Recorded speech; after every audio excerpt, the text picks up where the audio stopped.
Hi, I'm Joe from the Center for Arkansas Farms and Food, and today we start a mini-series on organic fertility management. The first step to a nutrition management program or a fertilizer program on your farm is to soil sample.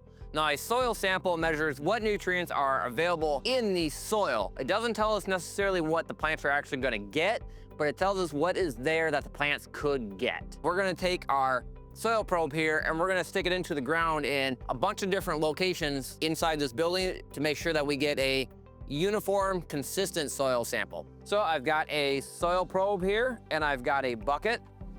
I'm gonna start one random spot here and I'm gonna push my soil probe down into the bed and I'm gonna take just a sample from about 6 inches deep.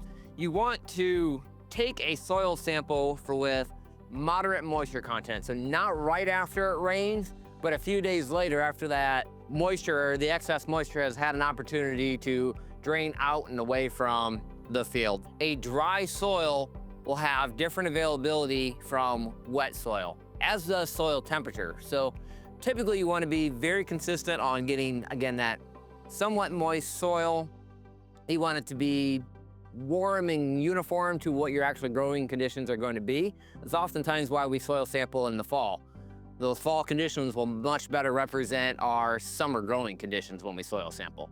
Now we're gonna take soil cores from this whole high tunnel. We wanna do 10 to 15 different samples, and then we're gonna put them in the bucket here. And once we got 10 to 15 different samples, we're gonna break up all these little core plugs that we pulled out. Then we're going to mix the sample up and homogenize it, just make sure it's nice and uniform. Then we're gonna take about 1 to 2 cups of soil and put it into your soil sample bag. Here in Arkansas, we can go to our extension office and get sample bags from them that go into our University of Arkansas Division of Ag sample lab. So when we go from small scale to mid scale, it really doesn't change much how we collect our soil samples. It's just that we're taking sample collections with our probe over a much larger area, 10 to 15 different times. So much larger area, but the same number of cores, it's just fewer cores per square foot. As always, please like and subscribe to stay tuned for more videos.